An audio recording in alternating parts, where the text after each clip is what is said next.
नमस्कार दोस्तों, स्वागत है आप सभी का हमारे YouTube चैनल साहित्य और सृजन की दुनिया में। तो दोस्तों, हम लोग यहाँ पर तैयारी कर रहे हैं हमारे आगामी परीक्षा की, यानी 2024-25 की। आपकी UGC नेट हो या फिर HPSC हो, UPSC हो, कोई भी परीक्षा हो जिसमें हिंदी भाषा का इतिहास बहुत ज़रूरी होता है। तो हिंदी भाषा के इतिहास पर एक वीडियो मैं अपलोड कर चुकी हूँ, जिसमें हमने देखा है प्राचीन आर्य भाषाओं को। अभी हम मध्यकालीन आर्य भाषा यहाँ देख रहे हैं। मध्यकालीन आर्य भाषा में जो प्रथम अवस्था है मध्यकालीन आर्य भाषा की, वह है पाली। तो पाली मध्यकालीन आर्य भाषा की प्रथम अवस्था है और इसके बारे में थोड़ा सा हम यहाँ जानकारी ले लेते हैं। दरअसल यहाँ ध्यान से देखें तो प्राकृत का प्रारंभिक रूप है पाली, और 500 ईस्वी पूर्व से प्रथम शताब्दी के प्रारंभ तक इसको का समय माना जाता है। और कहीं ना कहीं जो पाली है वो बहुत ही कहना चाहिए एक प्रसिद्ध भाषा अपनी रही है। और इसकी जो उत्पत्ति है उसके विषय में विद्वानों के अलग अलग मतभेद हैं। कुछ विद्वानों का कहना है कि संस्कृत की उत्पत्ति प्राकृत से हुई है, और अन्य मत के अनुसार संस्कृत के समानांतर लोक भाषा से इसका उद्भव हुआ है। इसका प्रथम जो मंतव्य है वो अधिक उपयुक्त माना लगता है, मतलब उपयुक्त लगता है। इस भाषा में हम त्रिपिटक ग्रंथों की रचना हुई है। जैसे मतलब देखते हैं, इसमें हम सुत्त पिटक, विनय पिटक, अभिधम पिटक, ये कुछ पिटक जो है इनकी रचना हुई है पाली भाषा में। पाली जो है वो पाली को बौद्ध साहित्य को पालने वाले या रक्षा करने वाले की भाषा मानी जाती है, और सभी पिटक भगवान बुद्ध से संबंधित हैं। ये पिटक जो हैं पूछ लिए जाते हैं परीक्षाओं में, बहुत महत्वपूर्ण पार्ट है ये। यहाँ पर भाषा में त्रिपिटक ग्रंथों की रचना हुई है, जैसे सुत्त पिटक, विनय पिटक, अभिधम पिटक। इन पिटकों का नाम आपको याद होना चाहिए। और इनके भीतर भी अगर हम देखते हैं, जो सुत्त पिटक हैं उनमें बुद्ध के उपदेशों का संग्रह है। ठीक है, सुत्त पिटक में हम देखेंगे बौद्ध के उपदेशों का संग्रह है। अगर विनय पिटक की हम बात करते हैं तो विनय पिटक संघ संचालन के लिए दिए गए शिक्षाओं का संचालन इनमें हुआ है विनय पिटक में। तो अगर हम बात करते हैं सुत्त पिटक की, तो सुत्त पिटक में भी 5 निकाय आते हैं। ठीक है, ये 3 पिटक हैं। 3 पिटक में सुत्त पिटक की हम बात करते हैं, जिसमें हम देखते हैं बुद्ध के उपदेशों का संग्रह जिसे माना जाता है। 5 निकाय हैं, जिसमें खुंदक निकाय, दीघ निकाय, मध्यम निकाय, संयुक्त निकाय और अंगुत्तर निकाय आते हैं। विनय पिटक की अगर बात करते हैं तो विनय पिटक जो है वो संघ संचालन के लिए जो दिए गए शिक्षाओं का संचालन होता है वो विनय पिटक होता है। और विनय पिटक के ग्रंथों में आता है महाबग, एक जो है ग्रंथ है, एक चुल्लूबग इनका ग्रंथ है, पाचित्य है, पारिजिक है, पारिवार है। तो ये कुछ इनके ग्रंथ हैं अपने विनय पिटक के। इसके अतिरिक्त अगर हम अभिधम पिटक की बात करते हैं, तो अभिधम पिटक को अगर कोई पूछता है कि अभिधम पिटक क्या है, तो यहाँ पर हम देखते हैं धर्मों का विशद विश्लेषण अभिधम पिटक में किया गया है पाली के अंदर। ये सभी पिटक भगवान बुद्ध से संबंधित है। जैसे मैंने आपको बताया कि भगवान बुद्ध से संबंधित है। बुद्ध की जातक कथाएं हमें यहाँ देखने के लिए मिलती हैं।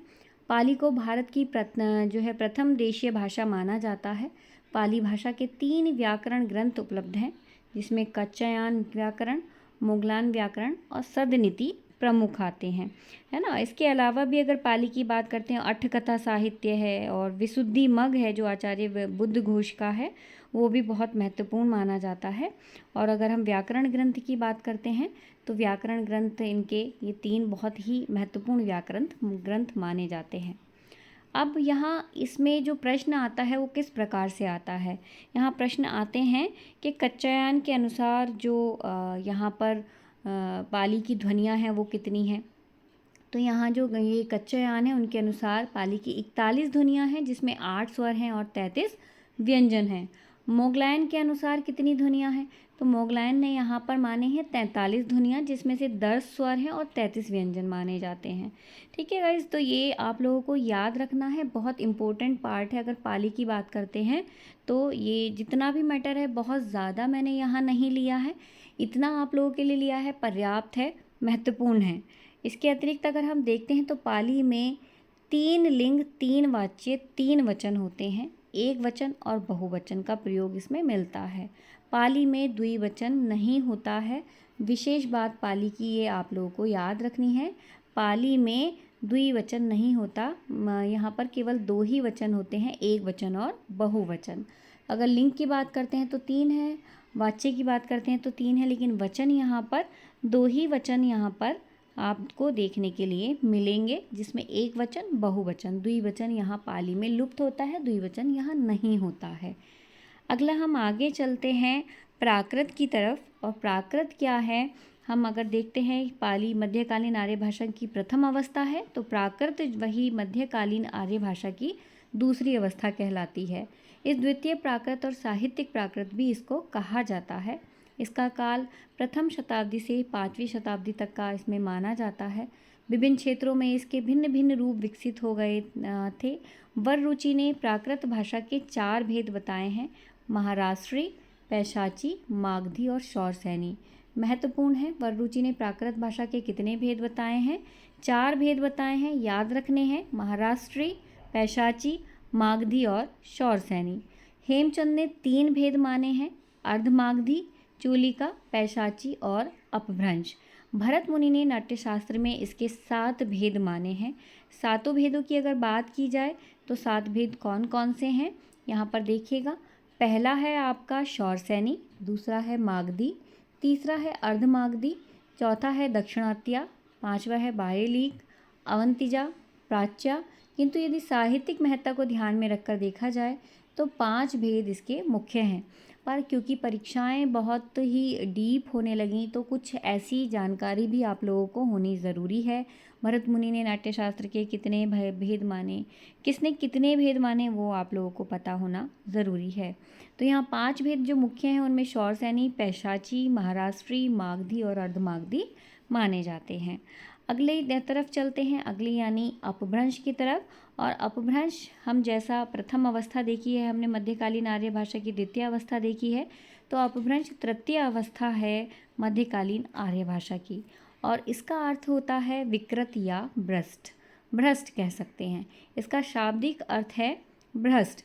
इसका अपभ्रंश का मतलब भ्रष्ट होता है। इसका प्राचीनतम रूप भरत मुनि के नाट्यशास्त्र में मिलता है। कालिदास के विक्रमोर्वशीय नाटक के 4th अंक में अपभ्रंश के कुछ पद भी मिलते हैं। और इसके अतिरिक्त अपभ्रंश की अनेक महत्वपूर्ण रचनाएं भी हुई हैं। विद्यापति की कीर्ति लता देखो, अद्यमाण की संदेश रासक है, ये अपभ्रंश में इनकी रचना हुई है। इसका जो समय है 500 से 1000 ईसा तक माना जाता है, किंतु इसमें कुछ एक ऐसी रचनाएं भी हैं जो 14वीं से 15वीं शताब्दी तक होती रही हैं, इसकी रचनाएं आगे भी। अपभ्रंश की बात करें तो अपभ्रंश के महान कवियों में स्वयंभू का नाम होता है और बहुत महत्वपूर्ण है, अक्सर पूछा जाता है। अपभ्रंश के प्रमुख कवियों में स्वयंभू आते हैं, फिर पुष्पदंत, धनपाल, अब्दुल रहमान, ये कुछ नाम यहाँ पर जुड़ जाते हैं अपभ्रंश के कवियों में। तो गाइज़ ये कुछ ऐसी महत्वपूर्ण जानकारियाँ हैं जो आप लोगों को पता होनी बहुत ज़रूरी है। अगर बात करते हैं भरत मुनि की, तो भरत मुनि का नाट्य शास्त्र ग्रंथ बहुत महत्वपूर्ण है। वररुचि का प्राकृत प्रकाश, हेमचंद्र का प्राकृत व्याकरण, है ना, तो प्राकृत की ये रचनाएं हैं। अगर हम अपभ्रंश की बात कर रहे हैं तो अपभ्रंश में भी विभिन्न रचनाएं हुई हैं ना। विभिन्न रचनाओं में जैसे आप बात करें तो प्राकृत सर्वस्व एक पुस्तक है मार्कंडेय की, है ना, और ऐसे ही आपकी बहुत सारी किताबें हमें देखने के लिए मिलती हैं। तो आपको अपभ्रंश की भी चीज़ें याद रखनी हैं। अब जैसे हम यहाँ स्वयंभू की बात करते हैं तो स्वयंभू की जो बहुत ही प्रसिद्ध रचना है वो पौमचर्यू है, जिसमें 90 संधियाँ और 5 कांड आए हुए हैं। इसी तरह महापुराण है पुष्पदंत का।